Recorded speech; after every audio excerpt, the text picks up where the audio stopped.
Buenas tardes a todos, o buenos días, no sé, después de las 11 y otros segundos días de tardes. Buenas tardes, días. Vamos a empezar la segunda mesa, el segundo panel, que habla sobre, un poco más hemos estado tratando lo que es la política industrial, hemos hablado de China, de Estados Unidos, y ahora vamos a hablar un poco de nuestro país. ¿Qué realidad tenemos en nuestro país? Si existe política industrial, en qué herramientas se argumenta, o se sostiene, perdón. Y para eso tenemos tres ponentes de mucha calidad y entidad. Empiezo a presentar a mi derecha Rebeca Cordón, que es la Secretaria de Estado de Industria, es la primera vez que tenemos una Secretaría de Estado en el Ministerio de Industria, y por supuesto la primera vez que lo hago con una mujer, la primera, en el centro está David Espejo, que supongo que todos los que estéis aquí la conocéis, y si no la conocéis malo, es de Industria. Y más lejano a mí, José Ignacio Fumaire, que es CEO adjunto de Petra. ¿Vale? La mesa se titula La necesidad de una política industrial. Vamos a hacer tres bloques de preguntas. Vamos a ver si tenemos o no tenemos, si pensáis que tenemos o no tenemos realmente una política industrial.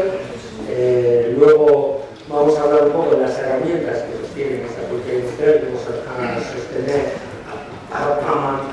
y llegar a la transición ecológica y digital, que es necesaria y además imprescindible. Y luego, por último, hablaremos de la vivienda. Entonces, bueno, pues la primera pregunta es: ¿existe política industrial en España o solo existen determinadas comunidades autónomas? Rebeca, Bueno, en principio, daros las gracias, de verdad, Guille, por haberme invitado y estar en este seminario, que creo que es tan importante poder debatir por algo tan necesario en nuestro país como es la política industrial, ¿no? Y claro, soy la Secretaria de Estado de Industria. A mí, si me preguntáis directamente si existe o no, mi respuesta tiene que ser que sí, ¿no? Sobre todo porque, oye, estoy en una tierra ahora mismo efectivamente muy industrial, como es Euskadi, pero yo soy valenciana, mi ministro es catalán. Por tanto, quiero decir con ello que la política industrial no solo viene por la acción de las administraciones públicas regionales, sino es cierto, y en otro momento no lo hubo, y aquella frase que se hizo historia, ¿no?, en la que pues, la mejor política industrial era la que no existía. Obviamente no estamos en ese momento, y efectivamente existe política industrial y este gobierno tiene como prioridad la política industrial. Prueba de ello ha sido elevar, ¿no?, industria también a una Secretaría de Estado. Antes industria, yo no me podía imaginar cómo industria no podía tener una Secretaría de Estado y estar en esas mesas de negociación y en esas mesas de decisión. Industria no existía hasta diciembre, en el que yo he tenido la suerte de poderlo ocupar y además siendo mujer, ¿no? Mira, la política industrial son instrumentos, son herramientas que las administraciones públicas ponen al servicio del sector para que sigan creciendo, para que sigan avanzando, para crear empleo, pero sobre todo ahora en un momento tan disruptivo como el que estamos viviendo y en la que tenemos grandes retos, ¿no?, por delante desde el punto de vista industrial, que tenemos que asumir, que son retos que sí o sí tenemos que transitar, y sobre todo porque son retos globales, ¿no? Y aquí ya no es solo como España, sino como Europa, que sería otro debate importante, si hay política industrial en Europa, que esto nos llevaría a otro debate, pero que es el real y en el que también hay que profundizar, ¿no? Por tanto, claro que hay política industrial, claro que hay instrumentos en los que estamos interfiriendo directamente con las industrias por la descarbonización, por la digitalización, que lo estabas diciendo, que son retos muy importantes que estamos asumiendo, y sobre todo las grandes transformaciones que están viviendo sectores como, por ejemplo, la automoción, que vamos hacia esa electrificación. ¿Son suficientes? Nunca son suficientes. Y además, en un momento como el actual, pero hay que decirlo, que gracias a esas herramientas que también Europa nos ha puesto encima de la mesa, como es ese plan de recuperación, y Europa lo ha puesto en la mesa porque España lo reivindicó y por tanto lo conseguimos. Y en otro momento Europa decidió hacer recortes, Europa ahora ha decidido poner planes de recuperación.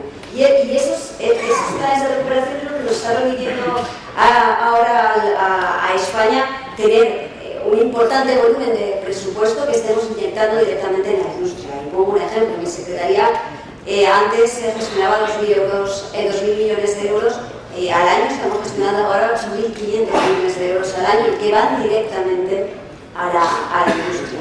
La reindustrialización, hacer nuestras empresas mucho más competitivas, está siendo nuestra obsesión con las diferentes herramientas, pero no solo desde el punto de vista para que las que ya están en España sigan anclándose, sigan creciendo y sigan creando ocupación, sino también para que venga nueva industria y nuevas industrias que aquí en España no teníamos y que estamos tratando de conseguir.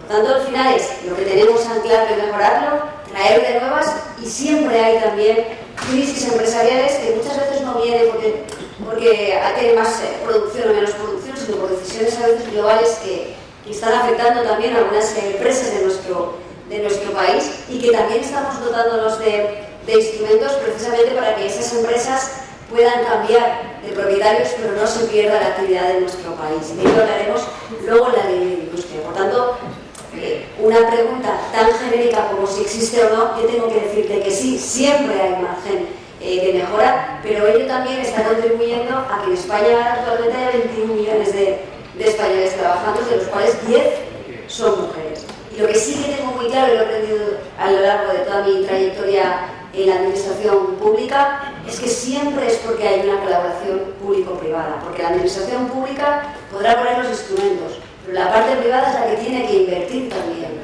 Y al final eso lo estamos consiguiendo con las herramientas que estamos poniendo encima de la mesa, y que también las empresas, unas están decidiendo seguir anclando sus empresas en España, y en este caso tengo muchos ejemplos también aquí en Euskadi, como Mercedes, que por ejemplo ha decidido seguir invirtiendo, electrificando su apuesta por Euskadi, y lo ha hecho gracias también a ese instrumento que hemos puesto el gobierno de España en marcha, ¿no? Por tanto, sí que existe, pero siempre hay margen de mejora.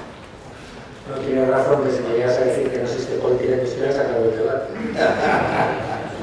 Con lo cual está gratuito. Ignacio, ¿tú qué piensas sobre la política industrial? Bueno, en primer lugar, yo también agradecer a la Fundación 1 de Mayo y a Comisiones que me haya dado la oportunidad de estar aquí compartiendo esta sesión, que ha sido de mucho interés.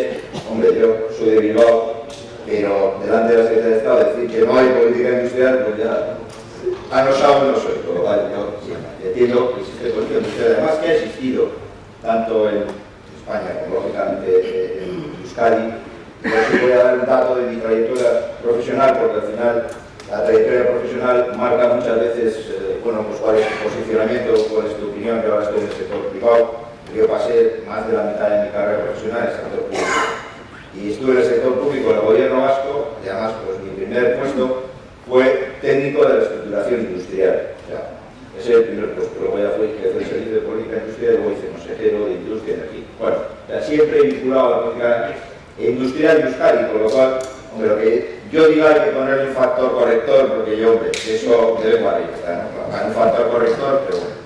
Yo creo que España sí tiene una política industrial que la ha tenido a lo largo del tiempo, siempre con más o menos intensidad. Yo creo que, por ejemplo, en los tiempos que yo inicié mi carrera, estábamos en un tiempo de reestructuración industrial y ahí pues, estuvo la CUR, la CIF y una serie de instrumentos muy potentes para, pues, de alguna forma, remontar aquella situación dramática que cuando se habla de política industrial en el País Vasco, pues nosotros igual lo hemos tenido más fácil porque nosotros sí hemos visto lo que es no tener industria, pasar de tener industria a no tenerla, que fue cuando se cayó toda la industria. Nosotros teníamos aquí un 25% de paro. Entonces, bueno, pues en esa situación es bastante fácil entender por qué hay que hacer una política industrial, ¿no? Tampoco te tiene que explicar mucho. Cuando uno está muy bien, como puede ser ahora el caso, que bueno, estamos relativamente bien, puede ser más difícil entenderlo, o puedes entender que, bueno, no sé si hace falta, si no, si tiene que intervenir el gobierno, si esto ya va. Yo sigo creyendo que tiene que intervenir y yo creo que ahora los problemas son más complicados porque es una crisis más silenciosa, ¿no? Al final parece que todo va bien, pero tenemos unos problemas estructurales que pueden hacer que a medio plazo no vaya. Por lo cual, sigue siendo necesaria la política industrial, quizá es más difícil convencer a la ciudadanía de la apuesta. En aquel momento, bueno, era muy sencillo, ¿no? Pero bueno, a lo largo del tiempo yo creo que el gobierno de España siempre ha tenido una política industrial, ha tenido una política muy industrial Para mí, política industrial, política energética y política tecnológica son un par. Yo no entiendo la política energética sin política industrial y viceversa. Y la política tecnológica, lógicamente, es un puntal para empujar una industria innovadora y tal. Entonces, aquí, pues parte del desarrollo que hemos hecho en el campo de la tecnología, los centros tecnológicos, que han sido uno de los grandes elementos que nos ha ayudado a tener ahora una industria más innovadora, no sería posible o no se podría explicar la Feria Bienal de Máquina Herramienta sin los centros tecnológicos y sin una apuesta por la tecnología. El gobierno de España siempre ha estado también un poco detrás de esta apuesta tecnológica, empujando con el CEDETI, empujando con otro tipo de instrumentos, ¿no? Por lo cual, claramente hay en política de internacionalización, por ejemplo, con el ICES y tal, siempre ha sido también un buen instrumento para avanzar, ¿no? Y luego los instrumentos de la propia comunidad, ¿no? Porque aquí cada uno tiene su papel, al final, si es que esto, cada uno tiene su papel y el problema es cuando lo uno trata de hacerlo del otro, el otro del uno, ¿no? Al final, pues, el gobierno de España nos da un marco de actuación, nos crea condiciones, pone algunos instrumentos, puede incluso apoyar algún gran proyecto estratégico, porque es más fácil, claro, cuando hay que llegar a las empresas del territorio y tal, pues, hombre, para eso están las comunidades autónomas, para eso están los gobiernos. ¿Sí?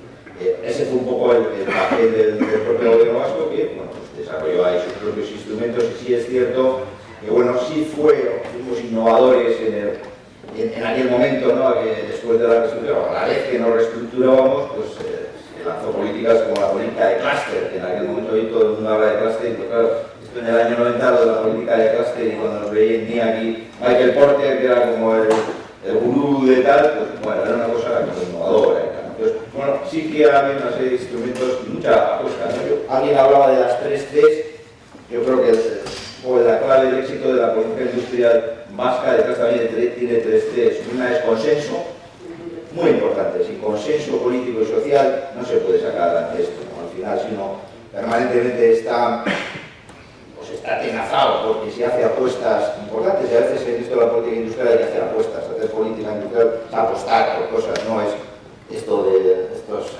enunciados genéricos que todo vale. No, cuando de verdad estás en el barro hay que hacer apuestas, que pueden salir bien o pueden salir mal. Claro, si tienes a todo el resto del arco parlamentario preparado a que tengas un error para acuchillarte, pues uno procura, pues aquello no vale. Si sabes que vas a tener respaldo, aunque te equivoques, que no equivocarse, si vas a apostar alguna vez te vas a equivocar, pero bueno, oye, como lo has compartido y el resto pues comparte la política y entienden que ese tema hay que dejar un poco aparte de otro tipo de cuestiones, pues bueno, pues ese es un elemento. La otra C sería la cooperación público-privada, fundamental, toda la cooperación público-privada, tuvimos la suerte de que bueno, pues el gobierno tenía un cierto grado de liderazgo también en el propio sector privado y se le aceptaba que pudiese intervenir y no se le cuestionaba, y no, se entendía que intervenía, que bueno, lo hacía bien, que ayudaba, por lo cual le daba esa capacidad de actuar, ¿no? El reconocimiento, porque si no te reconoce el sector privado, pues bueno, te puedes poner a hacer mucha política tal, pero bueno, al final repartirás algo de dinero y poco más. Si tú quieres realmente que te compren el producto, que a veces no es fácil de entender, pues cuando empezábamos a hablar pues de la calidad en gestión o tal, pues aquello, bueno, tal, pero bueno, tienen que confiar, tienes que tener un liderazgo y tienes que ser capaz de moverlos, ¿no? Por lo cual, cooperación público-privada, fundamental. Y la otra es la constancia. Esto hay que hacerlo y hay que seguir, y hay que seguir, y hay que seguir. O sea, no es una política de estas de, oye, pues, hago una legislatura, luego yo cambio y hago... Esto es toda de constancia, ¿vale? De una política de largo plazo, de pico y pala, pero con visión de largo. Yo creo que eso es un poco tal. Y luego, a mí desde luego me encanta que haya la Secretaría de Estado de Industria, porque ya aprovecho para un pequeño detalle, porque yo tuve un shock más grande que he tenido. Joder, yo fui a Cataluña, que a mí me parecía, pues, donde también había la tradición industrial y tal. Hablar con la administración, yo era consejero de industria de aquí, joder, me parecía que era un tipo súper importante, y al final fui ahí a hablar con el consejero de industria, porque ya me parecía la agenda de Cataluña y tal, y en aquel momento era consejero de trabajo, industria, y el consejero de industria, y dice, no, yo de trabajo. Y dice, se queda pensando y dice, bueno, sí, también de industria. Y me pareció el consejero de industria lo máximo que podía hacer, y dice, no, yo de trabajo. Bueno, sí, también de industria. Bueno, pues a veces ese tipo de cosas también son importantes, ¿no? El tener dentro de la administración alguien que represente a la industria y bueno, pues también transmite la importancia que tiene un tema concreto, ¿no? En este caso, yo encantado de tener una secretaria de este caso. Cuidado, José Antonio, que tenemos catalanes en la sala. Por eso me decía un poco. Vas a tener un problema. No he dicho que era el consejero. Te había avisado, pero Gabriel. Sí, bueno, buenos días, egun hon, eta bueno, hasi baino lehen beretan plazerra dara etxera bueltatzea, zuegaz egotea, da noski bebai eskerrak emotea Euskadiko langile komisioei parte hartzea gaitik mintegi hau lortu ahal izateko, ¿es? Decía que buenos días a todas y a todos, lógicamente que es un placer volver a mi casa, a las comisiones obreras de Euskadi. Creo que en esta pregunta me toca ser un poco la más crítica de las tres que estamos aquí. Y voy a empezar por la segunda por la segunda parte de la pregunta que nos planteaba José Manuel y que es lo que siempre escuchamos, ¿no? Y los grandes casos y los grandes ejemplos de Euskadi y de Navarra. Sí, pero es cierto que históricamente siempre ha habido y la hay una gran tradición industrial, tanto en Navarra como en Euskadi. Cierto es también que superamos de lejos ese reto objetivo que nos marcamos del 20% industrial del Producto Interior Bruto, mucho más superior que la media del Estado. Verdad, también es cierto que ha habido políticas que la han acompañado, como os decía, más allá de esa tradición industrial, pues tenemos el caso de los clústeres, diferentes observatorios. Estos días estamos aquí disfrutando, tenemos la oportunidad de ir a ver la Bienal de la máquina herramienta, pero eso ya no es lo que era. En Euskadi, finales de los años 70, primero de los 80, más del 50% de la población eran trabajadores y trabajadoras de los sectores industriales. Ahora no llegamos ni al 20%.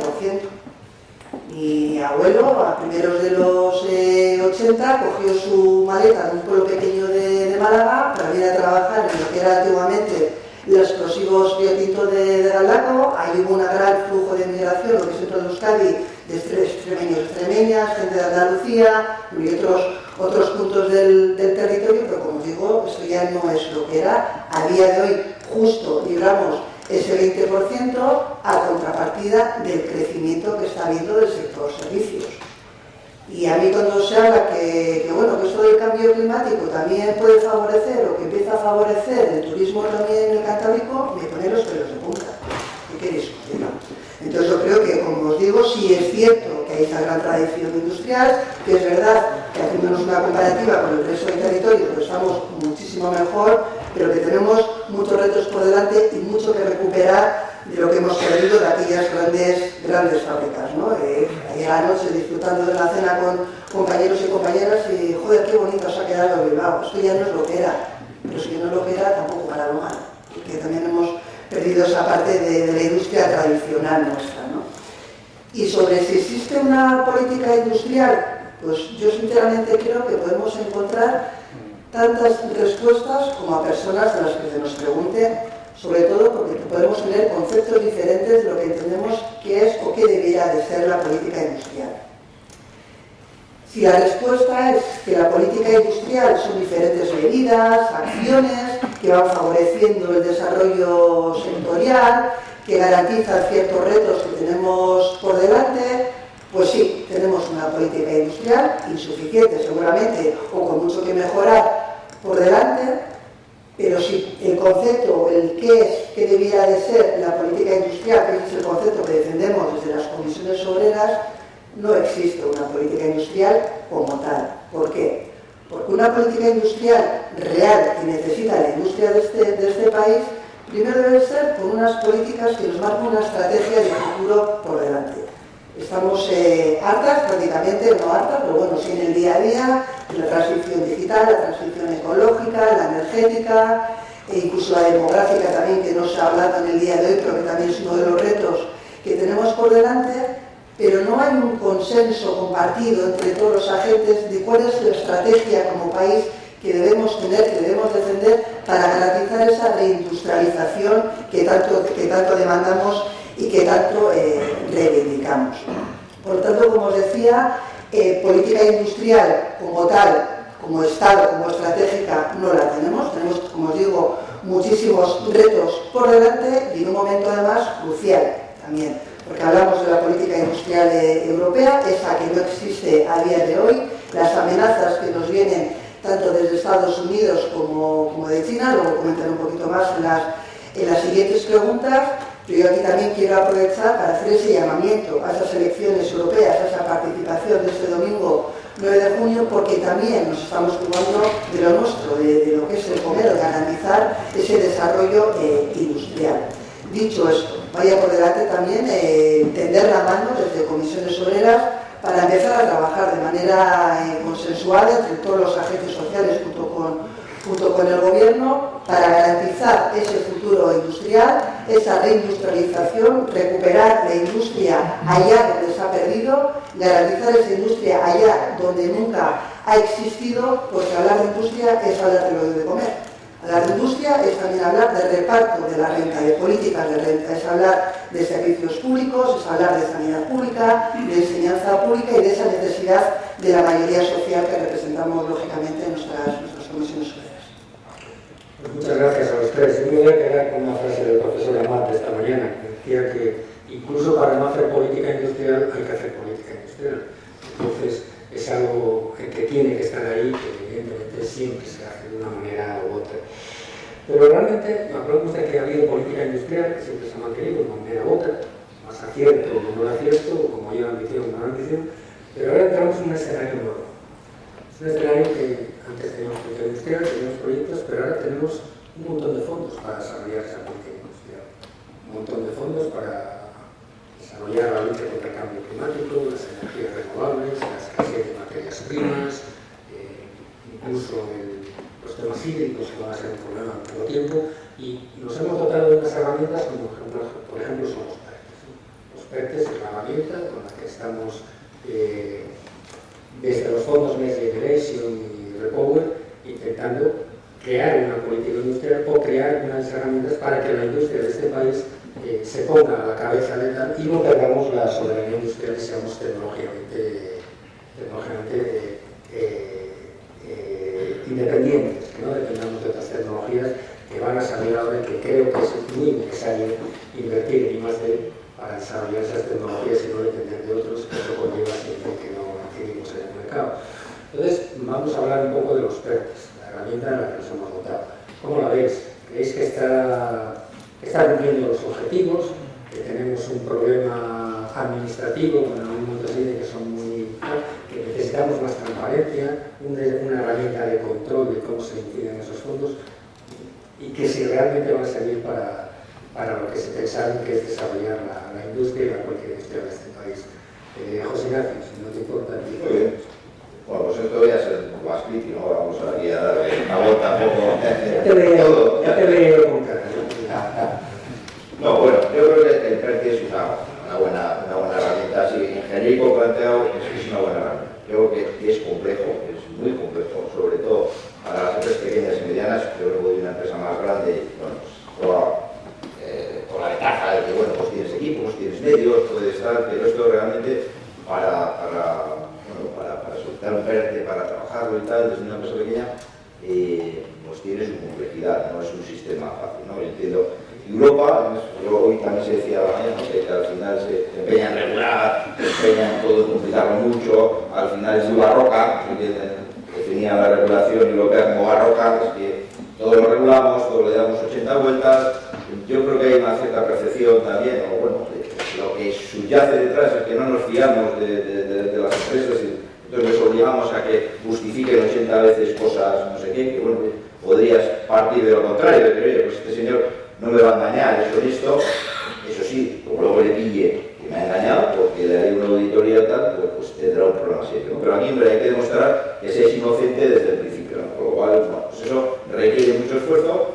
Luego yo creo que yo no conozco el PERTE del sector de automoción y tal, con lo cual no puedo hablar, ¿no? Yo puedo hablar un poquito más del sector de la energía, que es el que me toca, y a nosotros, pues lo que más nos toca de alguna manera, pues el tema del hidrógeno, ¿no? Que es bueno, uno de los vectores, hoy se ha hablado también. Yo entiendo que a mí sí no me importa hablar de la transición energética, a mí no me importa hablar de la transición energética, yo creo que hay que hablar de la transición energética, porque las tecnologías podrían estar, pero ahora lo que hay es una apuesta diferencial. Ahora hemos decidido que queremos ser cero emisiones netas. Eso supone un impacto brutal en el mundo de la energía. De otras, bueno, pues que vamos a no contar a medio plazo con los combustibles fósiles, eso decimos, ¿no? Que a medio plazo no vamos a contar, pues esto es un cambio brutal. Entonces, bueno, en todos estos cambios, en todas estas transiciones, por una parte, alguien puede verlo como amenaza, pero son grandes oportunidades, Y estas grandes oportunidades, estas transiciones, va a haber ganadores y perdedores, por toda la vida. Pues, ¿quién van a ser los ganadores? Yo entiendo que los ganadores van a ser aquellos países o aquellas regiones, aquellos territorios que apuesten por la industria y la tecnología. Yo creo que es la única manera de abordar este desafío, ¿no? Al final, transición energética es industria y tecnología. Si industria y tecnología, al final eres un comprador de tecnología e industria al final del camino, pues vas a ser perdedor. O aprovechas para crear industria y tecnología con este concepto, o tendrás a medio plazo un problema. ¿Que hay que transitar hacia la descarbonización? Es claro, porque además si a medio plazo no transitas vas a tener un problema de competitividad. Es un problema de velocidad, ¿no? ¿A qué velocidad tenemos que transitar? Porque ya sabemos dónde queremos llegar, el tema es cuándo queremos llegar. Aquí el cómo, yo creo que ya muy pocos lo discuten, ya por ahí algunos lo discuten, pero bueno, pocos que lo discuten dónde queremos llegar, ¿no? El tema es a la velocidad que queremos llegar y el coste que tiene dependiendo de la velocidad a la que queremos llegar. Si queremos llegar mañana, pues es carísimo, esto es como viajar en avión, en tal. Bueno, si vas un poco más despacio, pues tiene otro coste. Y eso es lo que tenemos que decidir como país. ¿A qué velocidad queremos ir en función del coste que queremos asumir? Porque también se comentaba aquí. En Europa ponemos objetivos muy ambiciosos, pero no hablamos de coste, porque luego en realidad no nos los creemos y no los cumplimos, ¿no? Pero si hablamos de objetivos, debiéramos de hablar de costes en términos de industria, en términos sociales, porque se va a generar un problema de desempleo si lo hacemos de una manera muy acelerada. Entonces, tenemos que ver a qué velocidad somos capaces de transitar para que de verdad sea una transición que sea una oportunidad. Si va demasiado acelerado, será una oportunidad para otros, no lo será para nosotros, que necesitamos un tiempo el nuestro para adaptarnos a esa transición, ¿no? Que probablemente no es igual en todos los países, depende, tu nivel de partida es diferente. Además, yo creo que es que ni lo tenemos muy interiorizado, porque yo en el mundo del hidrógeno, ¿no? Para ir acercándonos al PERTE del hidrógeno, yo oigo y todo el interés es exportar hidrógeno. Si de verdad vamos a ser capaces,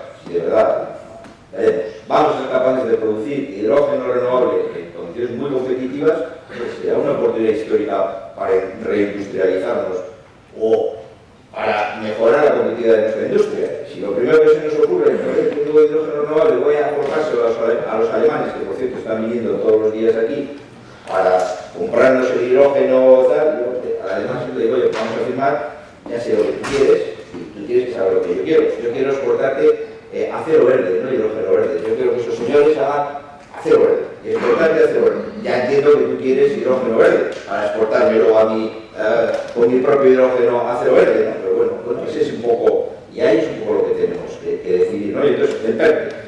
Pues el PERTE del hidrógeno, pues por ejemplo, los IPCs, hay unos proyectos, digamos unos pocos proyectos a nivel europeo, que son un poco los proyectos importantes de especial interés común europeo, que son un poco la champion de los proyectos, pues ahí nos está costando. En el mundo del hidrógeno, pues nos está costando mucho, ¿no? Pues nos está costando mucho.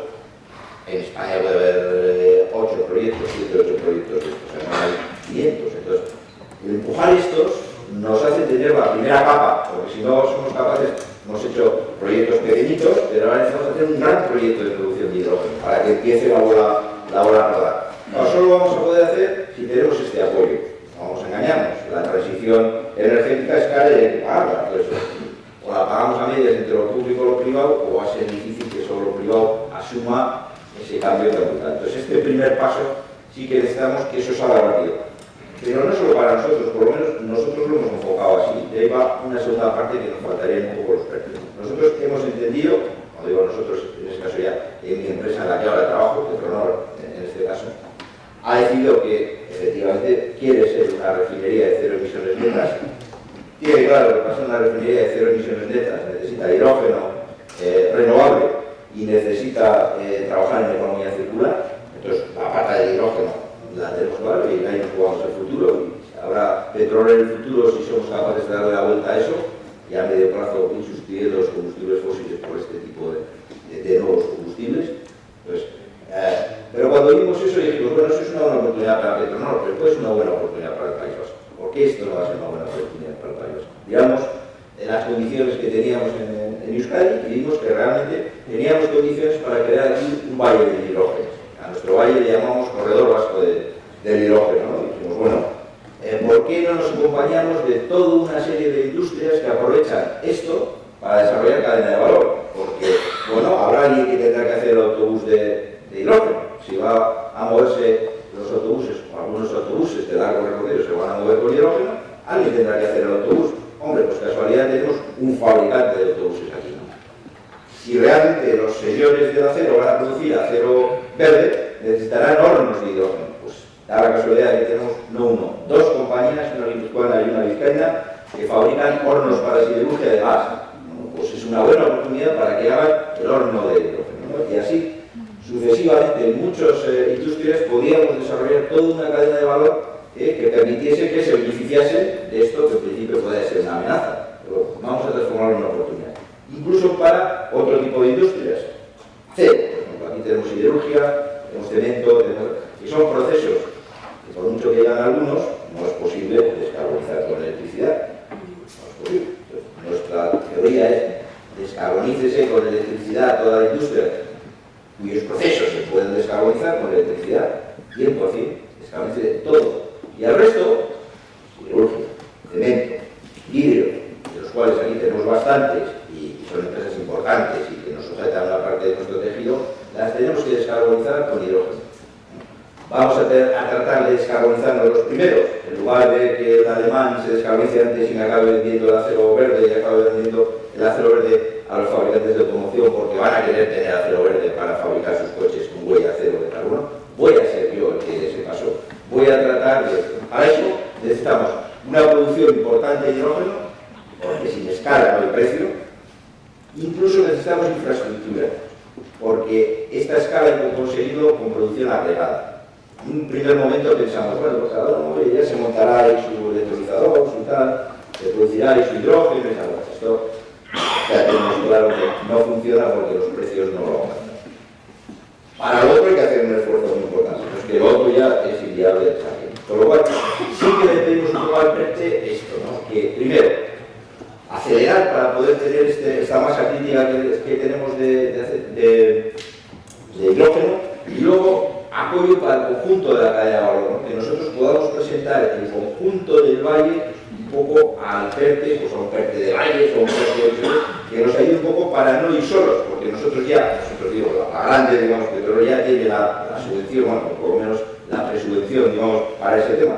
Pero ahora necesitamos que el resto también se pueda beneficiar de esto para que en conjunto podamos crear ese ecosistema, que además puede ser un ecosistema pionero en Europa, donde pues, desarrollemos toda la cadena de valor y todo el potencial que esto tiene. ¿A cambio qué estamos dispuestos a hacer? Nosotros lo que estamos dispuestos a hacer es comprar local. O sea, nosotros, nuestros electrolizadores, vamos a intentar que tengan lo más posible comprar primero el País Vasco y después el conjunto de España. Bueno, ese es nuestro compromiso también para apoyar esto. Yo cuando tenga que comprar, hay una compra siempre más complicada, porque si uno compra al alemán de turno, a Siemens, por ejemplo, de turno, parece que el que te salga regular, pues no hay ningún problema. Si compramos local, parece que como salga mal, es que eres un inútil y que tienes que haber comprado, y está muy claro que tienes que haber comprado, ¿no? Pero bueno, nuestra apuesta es comprar local para generar ecosistema, ¿no? Y pues avanzar todos juntos y aprovechar todos juntos esta oportunidad. Y aprovecharla juntos además tiene muchas sinergias y hace que eso vaya mucho más rápido y mucho mejor y tengas una oportunidad de que eso vaya adelante, cosa que yendo solo pues es más que. Sí, entiendo que esa es la filosofía de ustedes, hablar de cadena de valor y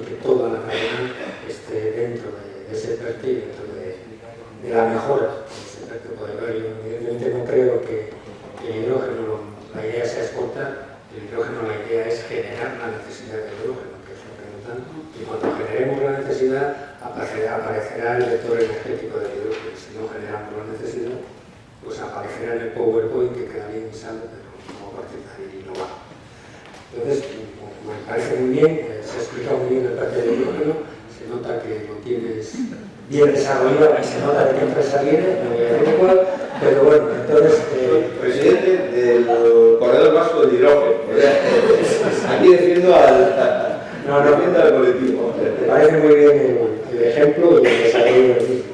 Carolina, háblanos tú de algún PERTE más y alguna cosilla más, que cómo ves tú, cómo ves los PERTES y cómo están desarrollados. Sí, bueno, y antes de entrar a cómo vemos desde la Federación los PERTES, creo que es importante también contextualizar de dónde, por qué y para qué vienen los PERTES, ¿no? Porque han pasado 4 años, ¿no? Pero que han sido ya de la pandemia y que se nos ha olvidado la debilidad que teníamos como industria en este país. Y debilidad, más allá de esa falta de soberanía o de independencia o de autonomía industrial que teníamos, esa dependencia hacia países terceros, la debilidad que teníamos para poder suministrar a la ciudadanía en un momento tan crítico como fue una pandemia, que no tenemos ni mascarillas, ni respiradores, ni geles hidroalcohólicos, ni absolutamente nada, ¿no? Y ahí se puso en valor esa capacidad de resiliencia, ¿no? De salir adelante de la industria, más aquí hay una sección sindical que en aquel momento lideramos directamente desde la sección sindical esa aportación, ¿no? Ya no vamos a producir no sé qué, no voy a dar nombres de ninguna en concreto para que ninguna se me mosquee, pero vamos a hacer mascarillas, vamos a hacer geles, ¿no? Yo creo que eso es lo que se puso en valor precisamente primero de las necesidades y sectores estratégicos que necesitamos como país y la necesidad, como os decía, de esa soberanía industrial por otro lado. Y de ahí surgieron los PERTES.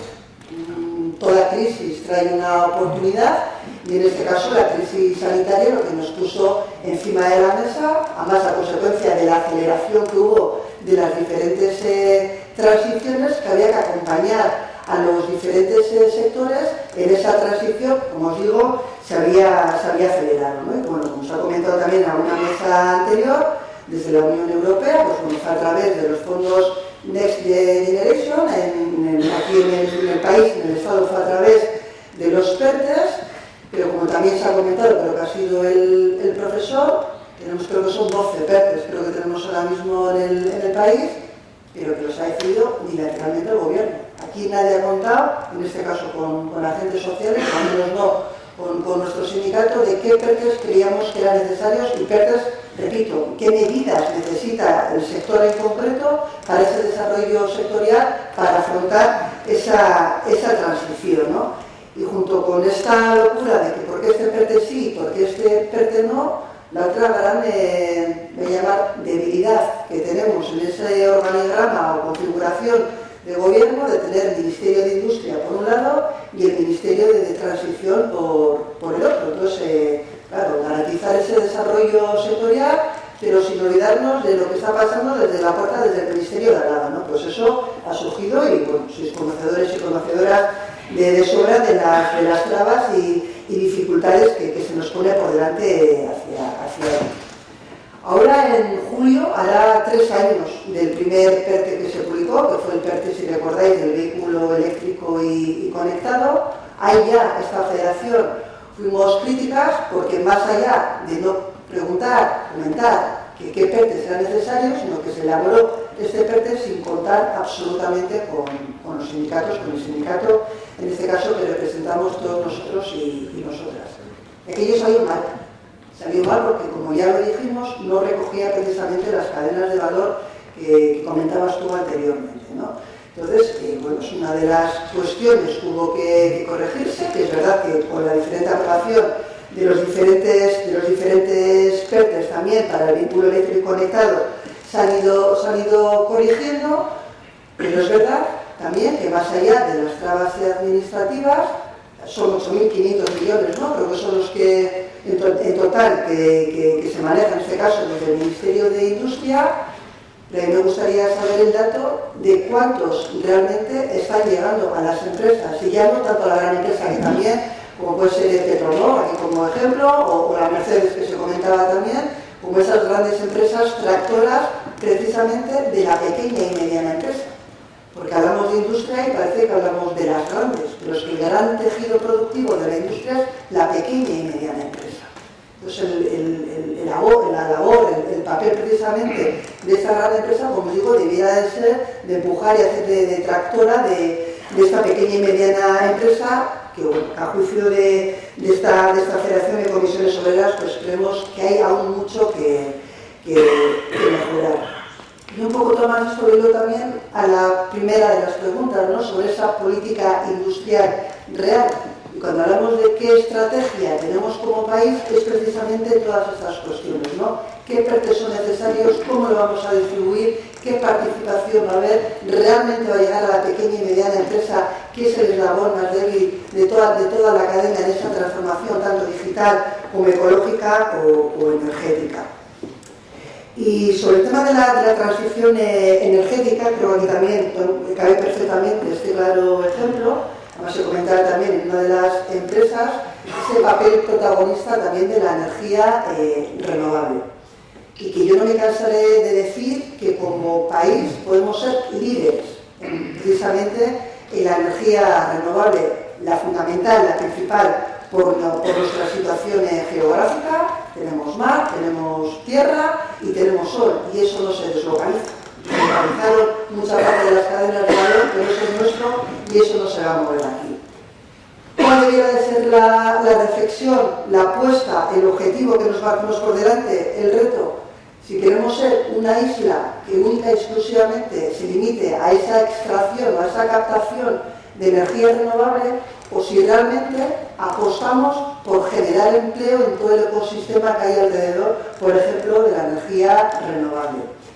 Y para mí uno de los ejemplos más claros es la oportunidad que tenemos en las Islas Canarias, que no le veo ahora a mi compañero Juani, no le veo por ahí, que además lo vimos recientemente, las Islas Canarias, si tiramos de datos, como el PIB, como decíamos, el índice que tenemos ahora para ver el crecimiento y la evolución, las Islas Canarias, en ese crecimiento económico del PIB del conjunto del país, está a la cabeza de las regiones que más aportan a ese crecimiento. Pero en cuanto a la renta media per cápita, es de las más inferiores. ¿Por qué? Porque ese crecimiento es única y exclusivamente a base de turismo. Entonces es lo que realmente debemos de pensar y reflexionar como país. Si queremos ese crecimiento a base de turismo, que lógicamente es generación de empleo y hay que defender el turismo también responsable, corresponsable y de aportación también, aparte de la economía, más concreto en algunas de las regiones, en algunas de las comunidades, o si queremos ir más allá, ¿no? Y como os decía, claro ejemplo, lo que estaba comentando, el tema de la energía eólica marina en las Islas Canarias, que no solamente tiene que ser que se capte energía directamente del mar, de las islas, sino esa creación del todo conjunto, ¿no? Desde la investigación y desarrollo, desde el propio mantenimiento de las infraestructuras y todo lo que conlleva. Pero aquí también hay que hacer muchísima pedagogía, porque a la industria siempre se nos ha visto como el bicho feo de la película, ¿no? Esto de la chimenea, el humo, yo no quiero que me pongan una placa solar delante de mi casa, yo no quiero tener un eólico, una torre, no sé dónde, que yo lo vea desde mi casa. Hay que hacer muchísima pedagogía. Y yo creo que también entre nosotros y nosotras, la gente que conformamos comisiones obreras, ese es también parte de nuestro papel, de nuestra función, en este caso como agente, que si realmente queremos garantizar ese desarrollo industrial basado precisamente garantizando esa parte de la transición energética y también ecológica, es necesario también, lógicamente, avanzar en todas las energías renovables. Por un lado, como digo, para garantizar ese desarrollo, y no quiero entrar luego en polémicas de discusión si primero lo uno o lo otro, es todo igual de importante.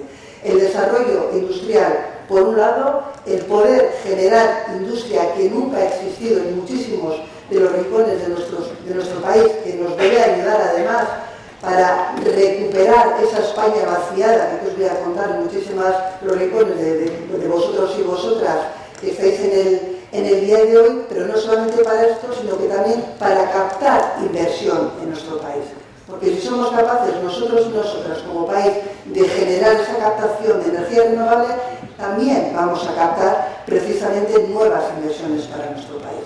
Porque antes al inicio se hablaba del PERTE, del BEC, del vehículo eléctrico. España como país somos líderes también en esa parte de ensamblaje también de las constructoras y toda la cadena de valor del sector del automóvil, componentes y todo lo que conlleva a la cadena de movilidad, pero no es menos cierto que tenemos un gran enemigo que cada vez tenemos el aliento más cerca de la nuca. Me estoy refiriendo en este caso a China. China tenía su hándicap escasamente hace una década, que en cuanto a precio pues era más asequible, era más bajo, pero tenía su etiqueta negra en cuanto a la calidad. Pero es que eso ya no es así. China nos ha adelantado directamente, tanto en esa competencia en cuanto a precio para adquirir un vehículo eléctrico en este caso, pero también en cuanto a calidad y desarrollo del software que nos está ocurriendo en este caso en las diferentes constructoras de nuestro país, ¿no? Por lo tanto, PERTE sí, porque además son, desde lo estamos diciendo, deben de ser esa palanca financiera que ayude a esa transformación, a ese cambio de modelo productivo, pero debe ser unos PERTES que se deben trabajar desde el consenso social de quienes conformamos la industria, que en este caso somos las empresas y los trabajadores y trabajadoras. Muchas gracias, es un voto fácil, Rebeca. Este sí, pero con muchos sombras, y a ver si las luces las mantienes y las sombras las implementas. Bueno, me quedo un poco también la intervención que habías hecho inicial, ¿no? A veces cometer errores significa que no arriesgas y no tomas decisiones, ¿no? Y es obvio que lo que se hace desde la administración pública no es siempre de nota un 10. Aquí vamos aprendiendo sobre la marcha y sobre esto no había manuales. Es que ha sido todo muy nuevo y es cierto que hemos ido aprendiendo sobre la marcha, ¿no? Y ayer has hecho una introducción muy buena, Gabriel, explicando de dónde veníamos y cómo surge esto de los fondos Next Generation, porque es que se nos olvida de dónde veníamos y cómo sufrimos, ¿no? Viendo cómo dependíamos, tenemos que depender de otros países y aparecen estos PERTES. Que hay que decirlo, no es una decisión del Gobierno de España donde se hacen los PERTES, cómo se hacen los PERTES, cómo se convocan los PERTES, es algo que se tiene que negociar absolutamente todo hasta la última coma con la Comisión Europea. Y antes lo decía, hay mucha regulación, muy complejo todo, hay mucho control, lo hay para las empresas y lo está siendo para el Gobierno de España, que somos los ejecutores. Pasamos más de 4 filtros, porque parece que de antemano para Europa tú vas a cometer un fraude, de antemano. Y entonces ya tienes que demostrar todo el rato que lo estás haciendo bien. Esto está siendo para las empresas y para el Gobierno de España. Está siendo muy complejo, cada una de la ejecución de cada uno de los PERTES. Pero es cierto que Europa también ha ido aprendiendo, porque no lo había hecho nunca. De hecho, su política era de recortes. Nunca había sacado lo que ha sacado ahora del plan de recuperación. Y con esto Europa ha ido aprendiendo y ha ido cambiando. El PERTE 1 lo viví muy en primera persona porque yo estuve en primera fila negociando la gigafactoría de baterías de Sagunt. Nadie me tiene que contar cómo vimos ese BEC 1. Pero no es que lo diseñó y cómo fue y qué se quiso poner en ese PERTE fue porque el Gobierno de España en sus momentos, mis antecesores, decidieron hacerlo. Sí, es porque Europa tenía unas reglas. Y las reglas de Europa tú las tenías que acatar en la convocatoria y fue como fue. Y es cierto que hay que decirlo. A mí no me gusta decir fue mal o no fue un éxito porque se inyectaron en esa primera convocatoria casi 1.000 millones de euros al sector, se dice pronto, pero son 1.000 millones de euros, que parece que hablamos ahora de millones como si fuera nada, pero son 1.000 millones de euros en ese primer BEC 1. Y hay que decirlo. No es que sacas una convocatoria y ya está, es que tienes hasta 26 para ir ejecutándolas. Por tanto, salió la primera vez con unas reglas que en principio entendimos, y aquí es donde a veces hay mucha contradicción, y lo voy a contar transparentemente para que se sepa. En ese BEC 1 había una exigencia de que el 30% de las subvenciones fuera directamente a las pymes. Cosa que se aplaudió, fue magnífico, porque este país es de pymes. Luego vamos a la realidad de las pymes. Las pymes no todas pueden gestionar fondos europeos porque no tienen la capacidad suficiente para gestionarlas. Lo que te dicen es, oiga, mira, usted, que es una multinacional, me estoy basando en la automoción, muy importante, y que yo digo de usted, de que la multinacional le vaya a hacer las cosas, coja usted y los fondos europeos, gestionalos usted que está más preparado, pero luego contráteme a mí para poder seguir dando componentes a esa empresa. Por tanto, a veces no es que venga directamente, es que le ven indirectamente. Eso es muy importante. Entonces, cuando se dice que no van a las pymes, claro que van a las pymes. Si le va bien a la Mercedes, le va bien a lo que son las empresas auxiliares. Si le va bien a la Ford, le irá bien a las auxiliares. Y esto es una cadena, porque España somos un país de pymes y que tratamos de que sean más grandes y que sean más fuertes, porque para el mundo global siempre vendrá mucho mejor, pero actualmente es lo que es. Por tanto, no es que no se inyecten directamente, sino que en determinados sectores donde se decidió que hubiera PERTE, ¿por qué la automoción? Porque representa el 10% del PIB de España. ¿Por qué un PERTE agroalimentario? Porque representa el 9,7% del PIB. ¿Por qué un PERTE de sanidad? Porque tuvimos un problema muy gordo en la sanidad. ¿Por qué un PERTE chip? Porque no podemos depender de los chips de fuera. Por eso, cada uno de los PERTEs que se ha puesto en marcha tiene siempre una explicación. Y yo comparto con Garbiñe que tiene que haber más comunicación y más colaboración, porque si no, pasan estas cosas. Que muchas veces de lo que se está haciendo y de la repercusión que está teniendo los fondos europeos directamente en la industria se desconoce. Y yo creo que ahí tenemos un trabajo importante en la administración pública, y además mi ministro ya lo ha dicho públicamente, tenemos que sí o sí montar comisiones de trabajo en relación a determinados proyectos. Porque se conoce lo público, se conoce a qué empresa va, cómo se reparte la convocatoria y la resolución, pero no se conoce el proyecto en sí mismo. Pero todo tiene sus tiempos, porque desde que una empresa, y aquí conocen mucho más porque son de una empresa grande, desde que elaboran en su momento un proyecto hasta que lo empieza a materializar, pasa mucho tiempo. Y los años que hemos tenido de convocatorias de PERTEs, de momento han sido las convocatorias y las adjudicaciones. Y ahora es cuando empiezan a materializarse esos proyectos y empieza de verdad a verse qué trascendencia tienen. Muchos de los proyectos que se presentaron en los PERTEs han ido sobre la marcha montándose. Esto va así. ¿Por qué? Porque Europa dijo, tienes tantos millones de euros, pero tienes tiempo para ejecutarlos. Y muchas empresas presentaron proyectos que muchas veces sus empresas, sus mayores, que les digo yo, que están fuera de España, habían tomado una decisión y gracias a los PERTEs y a obtener X dinero han decidido finalmente invertir. Por tanto, tiene todos sus tiempos, no es a veces como nos gustaría a nosotros conocer el detalle, pues vamos viendo que es conforme está pasando el tiempo, ¿no? Y son muchos los PERTEs que estamos gestionando, que solo mi ministerio, automoción, agroalimentario, naval, chip, también de sanidad de vanguardia, en el que también estamos, pero luego hay PERTEs que unos que afectan directamente a sectores y otros que son transversales, que afectan a todo el mundo, porque el de digitalización es para todo el mundo, el de inteligencia artificial es para todo el mundo, el de descarbonización que gestionamos nosotros es para todos los sectores. Que al final no es que vaya solo a un sector y no al otro. Al final todos los PERTEs lo que pretenden es inyectarlos en toda la industria que tenemos. En un caso y en otro será para una nueva industria que no tenemos. Porque los 12.000 millones de euros que tiene que gestionar para el chip, transformación digital, no tenemos aquí empresas. Y lo que vamos a pretender es que con ese dinero podamos traer nuevas industrias. Si es real, que no queremos depender del exterior.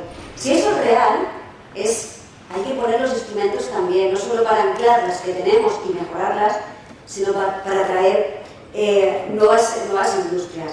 Y en el campo aunque no se vea directamente, pero es cierto, y coincido con Garbiñe, industria y energía es un binomio que va de la mano. Y podrá estar separado en cuanto a la estructura interna del gobierno, pero trabajamos conjuntamente, porque la industria no tiene sentido ya sin la evolución de la energía y la nueva tecnología, ¿no? Y es cierto que estamos en un país que debemos sí o sí aprovecharlo, porque es el nuevo petróleo. Es así, y somos un país que tenemos todo, tenemos sol y tenemos agua. Y es lo que estamos aprovechando. Me ha gustado el guiño que has hecho, y que todos tenemos que hacer un poco de pedagogía. Yo vengo de una comunidad que también llevaba industria y energía, llevaba yo mi propia secretaría, y lo he sufrido mucho con la contestación social contra esas plantas de fotovoltaica o esas instalaciones de eólica, ¿no? Contestación social porque es que el paisaje lo rompe, no debe... Pues la realidad es que si no tenemos este despliegue de renovables, la industria no será. Este es el problema, la industria no será.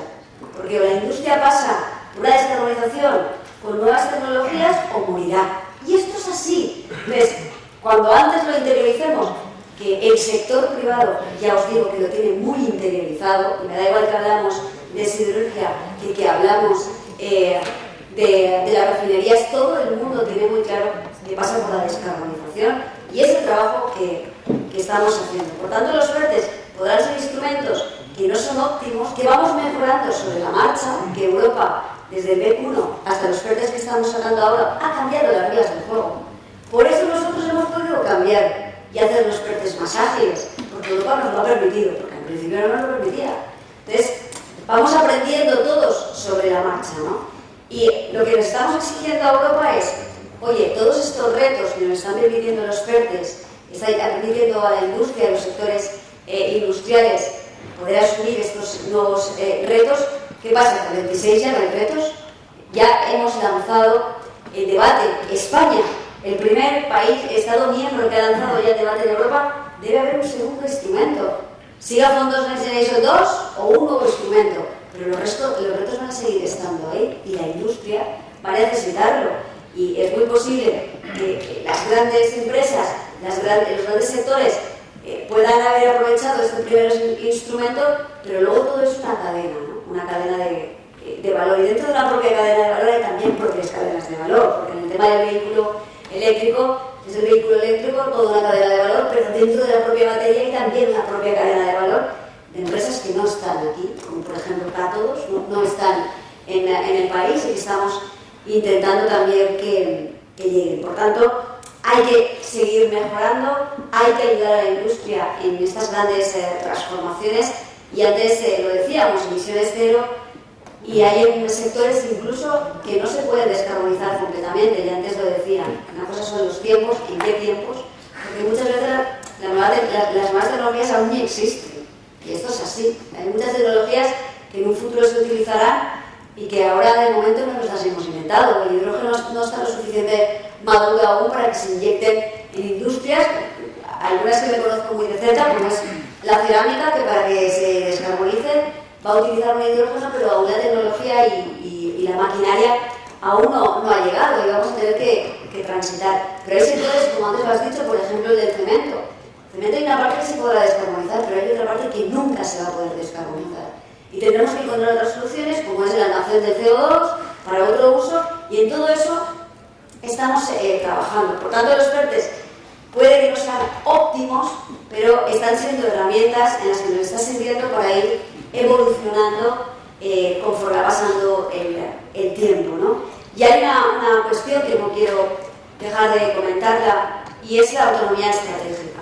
Al final, todo esto nos tiene que llevar a que tenemos que ser no podemos ser dependientes de otros países, y lo habéis dicho, ante monstruos como es Asia o ante monstruos como es Estados Unidos. Pero es que China lleva 20 años en las baterías y en la electrificación de los vehículos. Nosotros llevamos 4 días. Europa, cuando digo nosotros, es Europa.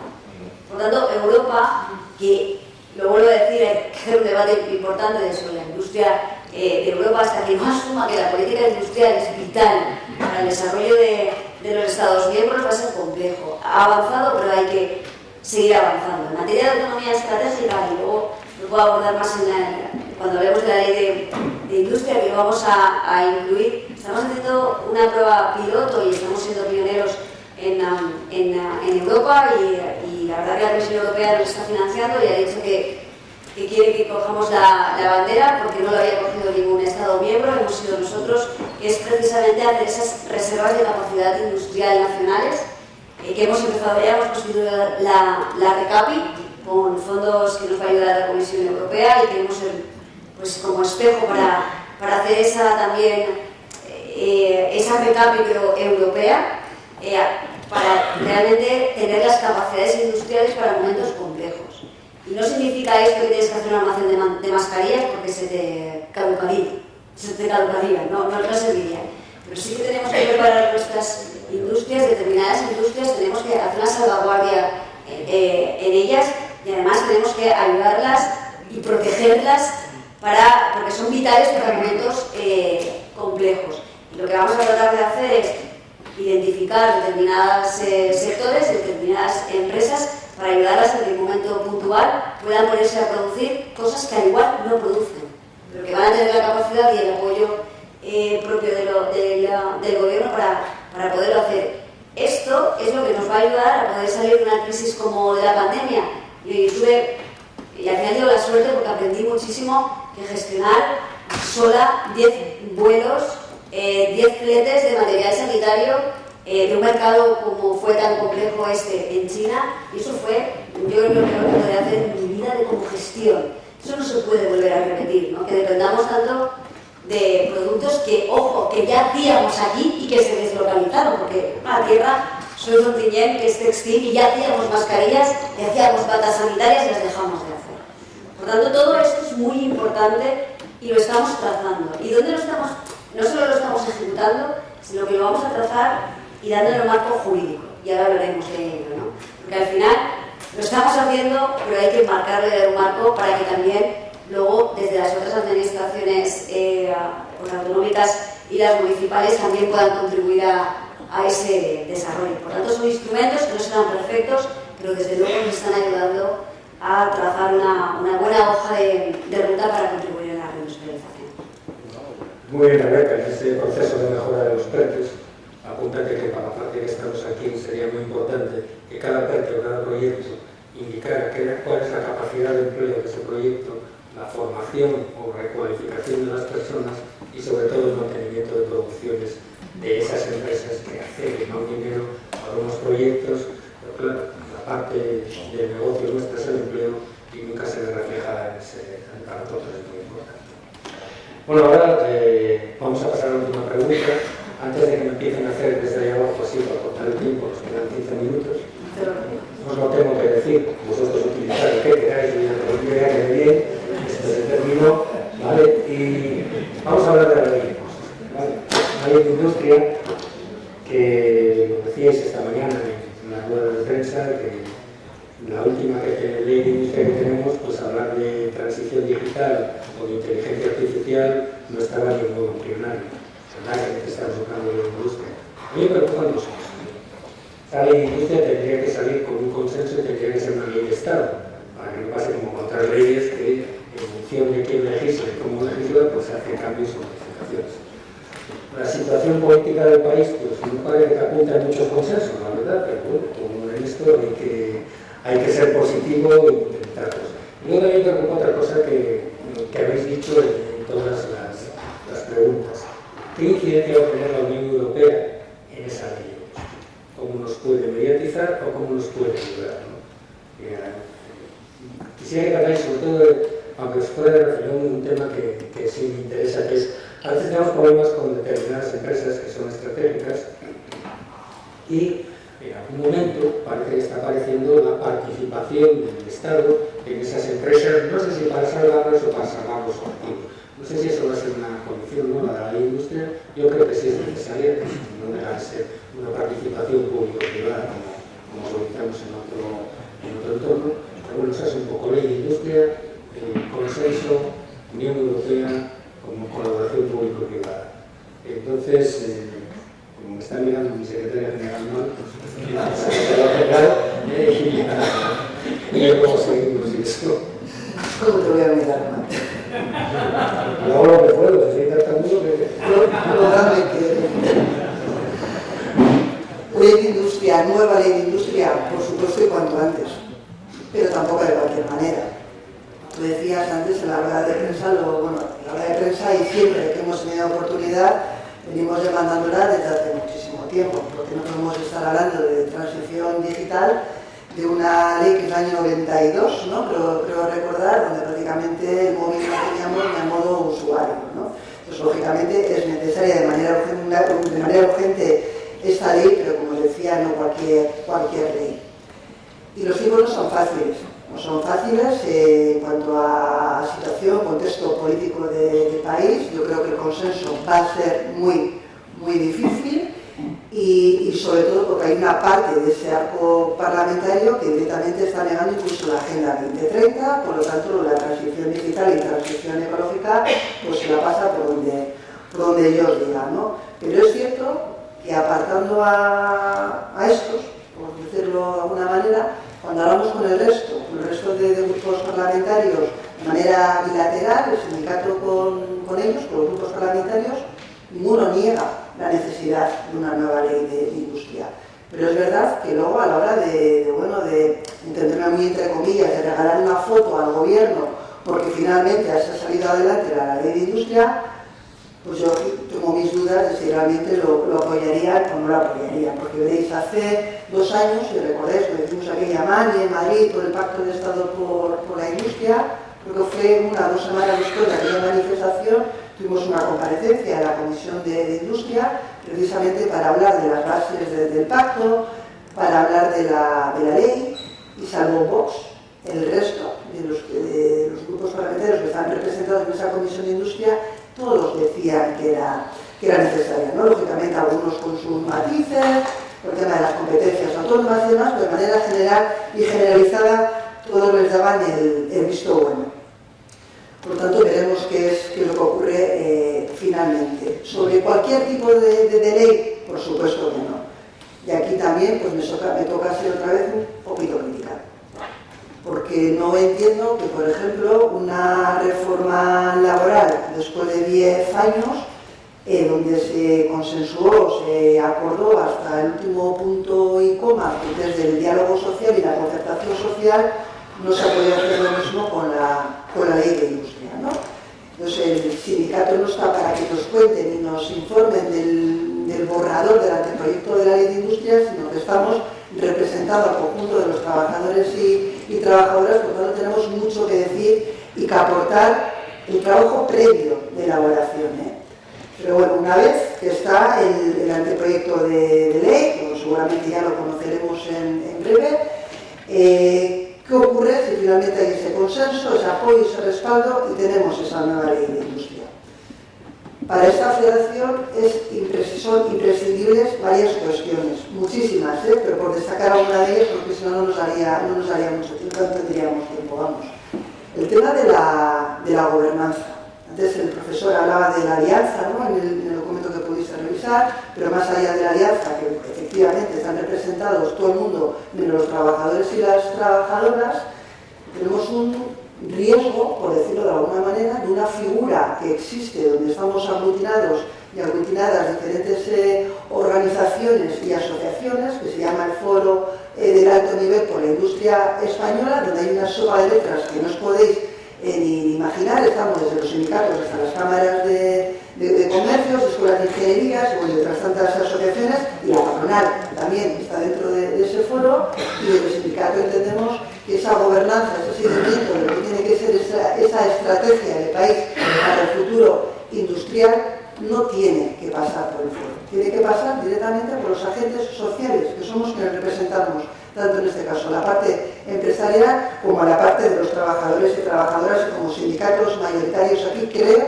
que debemos reivindicar ese papel que nos reconoce directamente la Constitución, y que defenderlo es el reivindicar esas mesas de concertación social, de la misma manera que se han dado para reformas laborales o de pensiones, también debiera de darse para lo que debiera de ser la ley de industria. Y la segunda de las cuestiones más importantes que tenemos desde la Federación, que debería recoger la ley, más allá de otras, como os he dicho antes, es el tema de la reindustrialización. No puede ser que cada vez que tenemos una noticia de deslocalización o de reestructuración de una empresa, el resultado sea un solar. Se debe de garantizar que haya una mesa de reindustrialización para garantizar el desarrollo industrial en esa comarca, en ese municipio, allá donde ha habido esa reestructuración de esa empresa.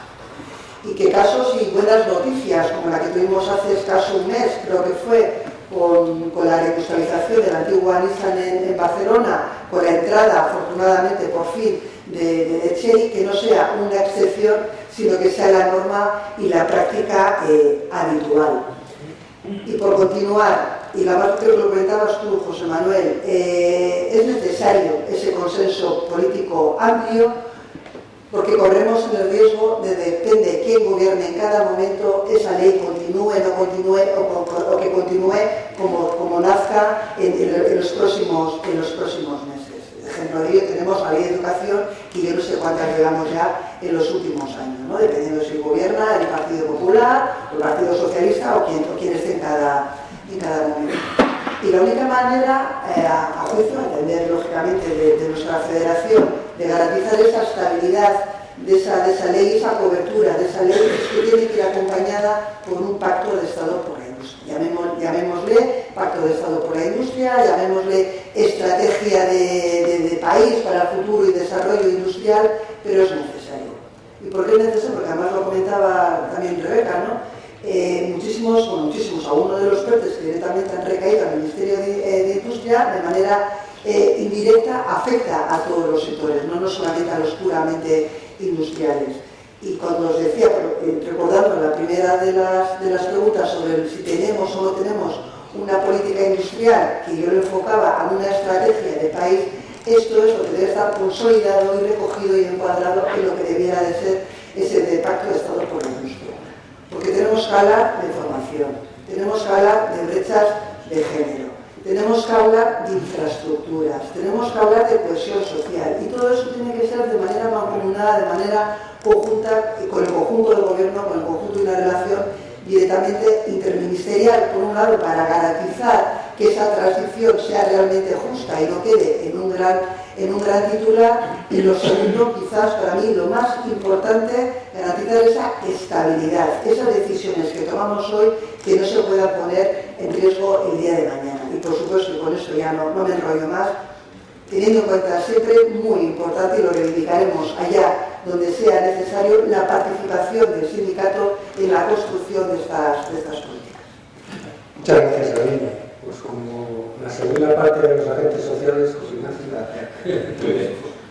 Pues nada, yo coincido totalmente. Al final, un poco las tres descripciones. Consenso, si no hay consenso, pues ya esto nace peor, que tiene que hacer. Oye, mejor que tiene una de 92, bueno, pues es actualizarla, pero si tiene un consenso nos va a dar otra base a empezar a construir. Por supuesto, la colaboración, yo creo que de todos los agentes es fundamental para, si no, es difícil que te sumes algo en lo cual no has podido participar, pero bueno, eso suele ser más complicado, suele ser más fácil si realmente pues, tienes una participación activa o más parte del impacto de tal por cual yo creo que es un elemento esencial también, ¿no? Y mantenerla, ¿no? Que no sea, bueno, si esto vamos a darle un tiempo para que produzca sus efectos, ¿no? Porque si no, antes de que produzca los efectos ya la matamos y ya estamos pensando en otra para que sea la mía y tal, ¿no? Yo creo que este tipo de cosas son fundamentales para que la ley, que está bien, es una buena ley, pero para que realmente, porque a veces, es un poco lo que decían por aquí, o sea, esto del boletín parece la varita mágica, ¿no? Ya publicas y con eso, no, al final, el boletín te da unas pautas más en política industrial, pero no es la gran varita mágica, ¿no? Es mucho más varita mágica los fondos, es mucho más varita baja los instrumentos. Bueno, esto te genera un contexto que está bien, que tiene que existir y que ayuda. Por mucho que pongas, si no cuentas luego realmente con la voluntad de los que configuramos pues el tejido industrial, unos y otros, pues eso hasta aquí no va a funcionar. Luego hacías también una referencia a la participación de lo público, de empresas. Bueno, yo creo que hay dos situaciones que claramente tienen que ver con, vamos, que es relevante la participación de lo público. Uno, cuando se vean amenazadas empresas estratégicas. Bueno, hay que definir qué es una empresa, ¿no? Pero hay algunas que todos entendemos, ¿no? Yo creo que aquí en el País Vasco, por ejemplo, que se haya perdido Gamesa es un auténtico desastre. Esto no hubiese pasado en Francia. Os digo yo que en Francia, la verdad que Francia le quita en seco. Son un poco desleales, ¿no? Pero bueno, esto no hubiese pasado nunca en Francia, ¿no? Pero tampoco en Alemania, no nos engañamos, tampoco en Alemania. Tú tienes una empresa que tiene tecnologías renovables, se nos llena la boca de la apuesta por renovables, ¿qué? Y de repente dejamos de tener una empresa que es tan renovable, que se la van a cepillar los Siemens adecuadamente. Yo creo que esto es un error estratégico, y no haber intentado. Luego, la vida es muy complicada, ¿no? Pero realmente esos son ejemplos de libro de echar realmente el impulso, como Estado, ¿no? Con todos los instrumentos que tengan, porque esto es una cuestión de Estado, ya mantener este tipo de... Porque estos lo hacen así, porque a nosotros nos contaban este tema de la competencia. Yo además cuando empezaba en esto, que habíamos entrado nuevos a Europa y tal, en la política de la competencia era lo más importante que había, que yo era la leche. Ahora, veías cómo te aplicaban a ti la política de la competencia y cómo se la aplicaban a otros. Yo como todavía soy nuevo, joder, todavía estoy empezando, me va mal la cosa y tal, hago políticas un poco sofisticadas, o de ayudo para mantener inversión, para no sé qué, o eso iba contra la competencia. Ahora, ayudar en I+D, no sé qué, que era lo que necesitaban los alemanes y tal, pues eso era estupendo y tal, ¿no? Entonces, claro, ellos juegan a esto, claramente. Juegan a Europa, pero también juegan a que hay algunas cosas que son estrategias para el Estado, y hay razón de Estado, y cada Estado hay tal. Yo creo que ese es un caso general, los casos que haya, y bueno, sí que hay que ser fino porque tampoco España tiene capacidad para sujetar a todas sus empresas, ¿no? Mal haría si al final generamos un mini de empresas que tienen problemas y se va por ahí todo, ¿no? Entonces, aquellas empresas estratégicas participar y otras empresas para participar son empresas y proyectos súper incipientes, en tecnologías muy incipientes, en cosas. Nosotros hemos tenido casos aquí, por ejemplo, donde hace 13 años montamos una empresa de carga de vehículo eléctrico con el ente vasco de la energía, ¿no? Bueno, ¿por qué? Pues porque no había vehículos eléctricos. Entonces, tener una empresa de carga de vehículo eléctrico cuando prácticamente no había vehículos eléctricos, pero no era una apuesta de futuro, era una apuesta porque sabíamos que esto iba a pasar y había que estar posicionado. Lo público lo entendía también y lo público y lo privado decimos compartirlo, ¿no? Además con una apuesta ahí clara, porque nuestros puntos de recarga los desarrollamos con tecnología desarrollada por nuestro IGTA, por nuestro Arteche, por las empresas de aquí que eran capaces de hacer eso, ¿no? Bueno, pues eso funciona, ¿no? Al final, ¿por qué metía dinero el gobierno? Porque entendía que estaba desarrollando un sector de futuro y estaba traccionando de las empresas. ¿Por qué lo metía a lo privado? Porque entendíamos que era una apuesta que a medio plazo podía ser interesante, pero que en el corto plazo convencer a nuestros accionistas de que hiciesen una inversión en la carga del vehículo eléctrico cuando no había coches eléctricos, hombre, pues no es fácil. Vas a un consejo y tampoco es fácil a la gente que... Entonces, ahí lo público y lo privado de la mano tienen todo el sentido, ¿no? Yo creo que son dos casos claros donde la participación pública de la mano de lo privado, los porcentajes que sean razonables para que eso se produzca, son muy razonables y saludables. Pues muchas gracias, Vicente. Ese era el sentido por los dos ejemplos. Bueno, Rebeca, los agentes sociales han hablado. Bueno, en primer lugar, deciros que la ley de industria no echa a andar ahora. Es decir, nosotros, esto viene de la legislatura anterior, los equipos actuales, pues otro ministro como yo, como todos los equipos no estábamos, y es cierto que se utilizó esta ley para ver si podíamos llegar a un pacto por la industria, que efectivamente no salió y que hoy primó el ruido, ¿no? que tenemos aquí todo el rato aquí arriba, y finalmente la ley de industria, luego vinieron elecciones y demás, pero es cierto que esta ley de industria ya se publicó, se presentaron muchas delegaciones, participaron los agentes económicos y sociales, participaron las comunidades autónomas, participaron diferentes sectores industriales y llegamos el nuevo equipo. Y es cierto que en base a todo aquello que nos hicieron llegar en todo el territorio, nosotros hemos tratado de mejorar lo que es la redacción. Y es cierto que no podíamos empezar de nuevo, porque si empezábamos de nuevo no tendríamos la ley hasta dentro de varios años, cosa que ni queremos y además no es el acuerdo en el que hemos llegado con Europa. Porque os he dicho que antes todo lo que en el plan de recuperación, todo está pactado con Europa. Y no solo el plan de recuperación significan PERTES y líneas de ayuda, sino también regulación. Uno de los hitos que hay que cumplir con la Comisión Europea es una ley de industria. Antes decía cuál es el papel de Europa en esto, todo, porque tenemos que pactar también con la Comisión Europea que sea una ley que dé respuesta a los grandes retos y luego tendrá que comprobar que hemos aprobado la ley y que efectivamente cumple con aquello que nos exige. Por tanto, esto me ayuda a recordar que el domingo son elecciones y que es muy importante a quién tenemos en Europa, porque no es lo mismo asumir retos tan grandes como los que estamos ahora, que tenemos encima de la mesa, y como lo decíamos, que va a ayudar a que seamos competitivos frente a los retos globales que tenemos, pues que haya otros que, como decías tú, nieguen la ciencia o el cambio climático. Por lo tanto, ahí dejarme que haya aprovechado esto, pero es fundamental porque la ley de industria va a tener que ir de la mano de Europa. Y es cierto que lo que hemos pretendido en esta ley es dar respuesta a todo lo que habéis dicho ahora y a los grandes retos que hemos ido viendo y padeciendo también durante ese tiempo, pero sobre todo con la ley, como decía Gabriel, del 92, y ni sabíamos lo que era la resiliencia, ni la descarbonización, ni la inteligencia artificial, ni nada de todo esto. Por tanto, ni la autonomía estratégica. Por tanto, la ley actual es una ley que no tiene sentido. Ahí empieza a hablar de, bueno, hay algo que se llama innovación, el 92. No, esa ley ya no tiene ningún tipo de sentido. Por tanto, debemos de tener un marco jurídico, sí o sí, que responda a la actualidad y que responda a esa industria que tenemos y sobre todo que queremos tener, que no es solo el presente, sino una ley que va también de futuro.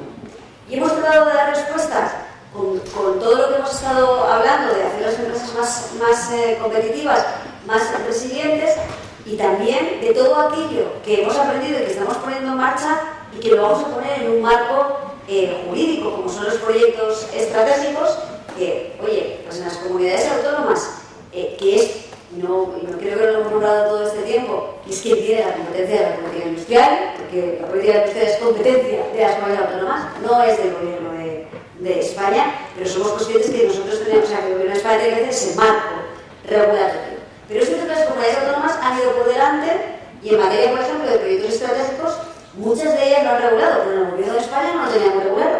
Significa que no lo hacemos, pero lo hacemos de una manera que no hay una gobernanza, que ahora veré, no hay una manera de trabajarlo en la que jurídicamente está establecido, sino lo hacemos como podemos. Nos montamos una comisión interna en industria y energía para poder abordar determinados proyectos estratégicos, desde presidencia coordina, pero eso no está en una ley.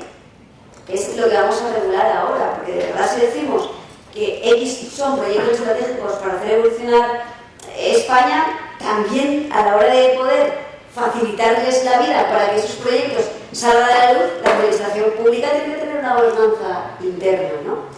Por tanto, es muy importante el tema de la gobernanza que decía Garbiñe, y lo que lo hemos plasmado en la ley es de una manera interna y externa, es decir, una gobernanza con los agentes socioeconómicos, pero también una gobernanza interna, donde industria tenga la voz, un consejo estatal propio dentro, donde industria marque las pautas y el resto de ministerios que tienen todo que decir, tengamos una relación muy directa trazando la hoja de ruta, la propia competencia del Ministerio de Industria. Obviamente está el foro de alto nivel y el Consejo Estatal de la PYME, pero es cierto, y por esto nos han trasladado, sobre todo Comisiones Obreras y UGT, la necesidad de hacer algo un poco más pequeño, algo donde los sindicatos y la patronal, digamos como diálogo social actual que existe, tengamos una relación más directa y más fluida que todo un foro enorme donde hay diferentes sectores y cada uno habla de su libro y no entenderlo.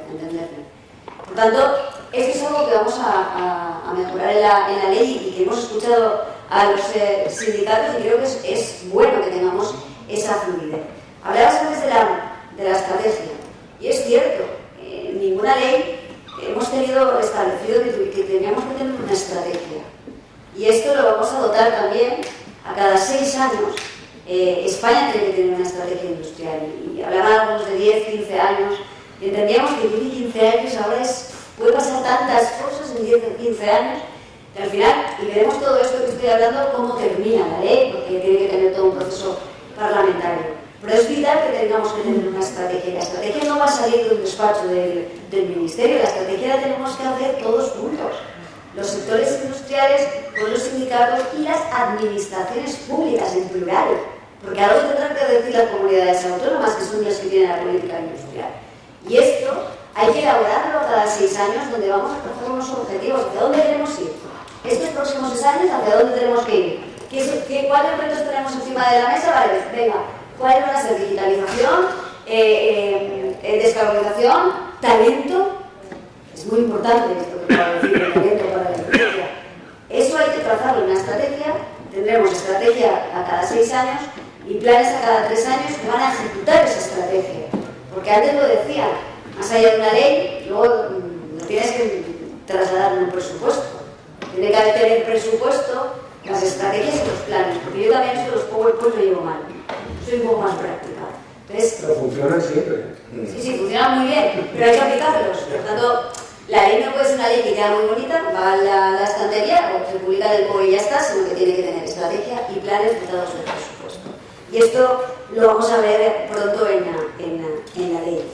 Obviamente es vital, antes lo he dicho por la RECAP, por esa reserva de capacidades industriales que también la vamos a regular, y sobre todo porque hay cuestiones también como la agilización en los trámites que sí o sí también vamos a tener que asumir, y cuestiones que no hemos hablado y que parece algo no tenga tanta fuerza, pero la cultura industrial, y creo que antes lo has dicho, Garbiñe, esto de que la industria, esto del humo y una industria sucia, eso ya no existe. La industria ya no es eso, ya no es algo pesado, algo... todo eso hay que hacer una cultura industrial también para que las futuras generaciones apuesten, porque la industria es vital para el desarrollo del país, ¿no? Hay muchas cuestiones que vamos a tratar de incluir, pero quiero también destacar, y antes lo han dicho, aquello que hacen en Francia, y que lo hemos introducido en esta ley, que la hemos copiado de la ley francesa. Vamos a ver luego en el debate parlamentario cómo surge, pero es cierto que crisis empresariales actuales, y antes has hecho un ejemplo como lo de Nissan, que ha salido muy bien, hay un montón de crisis empresariales en estos momentos que lo estamos haciendo también por buena voluntad, nos estamos sentando, haciendo mesas, pero eso no tiene un marco jurídico, y hay que esperar de la buena voluntad de la administración y de la buena voluntad de que tienes delante, ¿no? Al final, tú por tu decisión global o por tu decisión de empresa has decidido, antes te comentaba, cerrar, pero es que esta actividad es vital para el territorio. Y no hablamos solo de España, a veces para una determinada comarca o una determinada provincia es muy fundamental que una empresa no cierre. Pero a través de la ley de industria queremos tener la capacidad jurídica para decir, tú te irás, pero la actividad no se irá. Vamos a tener instrumentos para, en ese caso, obligar de alguna manera a que vendas, no me cierres y te vayas, porque vas a hacernos un serio problema, ¿no? Y eso lo vamos a dotar en un marco jurídico, y digo, todo va a estar dependiendo de lo que es todo el trámite parlamentario, pero tenemos muy claro que eso tiene que ser una ley de país, y que tiene que tener consenso. Y así nos lo habéis trasladado los sindicatos, y así nos lo ha trasladado la patronal, que se necesita, es necesaria de un instrumento como este. Y le hemos pedido a los partidos políticos, en los que hemos empezado a hablar también con ellos, tenéis que sentirla como propia. Vamos a ver cómo sale esta ley, pero no puede ser ruido, no puede ser prioritario una cosa como es la industria. Y obviamente a nosotros no nos importará que algún grupo se quede al margen, no nos importará, representan otro tipo de cosas, pero es cierto que tiene que salir en un máximo apoyo, porque luego en los gobiernos hay alternancias, unos vienen, otros van, pero tiene que ser la ley que permanezca, y que permanezca no solo por el presente, sino por el futuro. Tenemos todo el empeño, y de hecho este próximo mes, si todo va bien, volverá a publicarse, aunque ya os digo que estamos trabajando con vosotros, con el UGT, con diferentes sindicatos, con la patronal, con los sectores, con la COE, ya lo estamos haciendo. Hemos mantenido varias reuniones y de ahí hemos podido incorporar cuestiones como la que decías, ¿no? De tener esa colaboración más permanente y esa gobernanza donde al final esa estrategia industrial tiene que emanar de quien realmente es la industria en sí mismo, que son los trabajadores y son las empresas. Nuestro empeño es máximo, y de hecho hemos intentado hacer coincidir el tiempo parlamentario cuando ya las elecciones de Euskadi han pasado, cuando las gallegas han pasado y cuando las europeas hayan pasado, para que nadie tenga la excusa electoral de utilizar esto para hacer campaña. Y estamos intentando facilitarle también las cosas a los grupos parlamentarios para que la aprueben.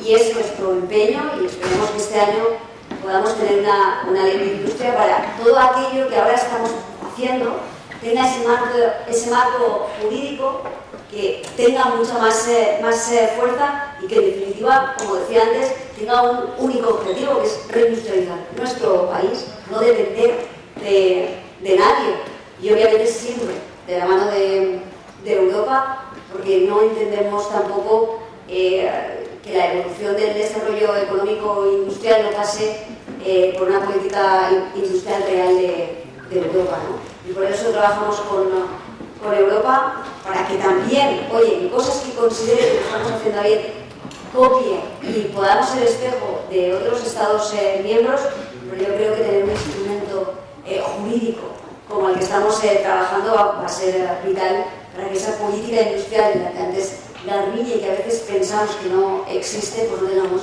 ninguna duda de que existe. Bueno, pues muchas gracias a los tres. Creo que podríamos seguir discutiendo tras vosotros, tras 2 rondas, pero bueno, lo dejaremos para otro día porque aquí nos van a terminar echando.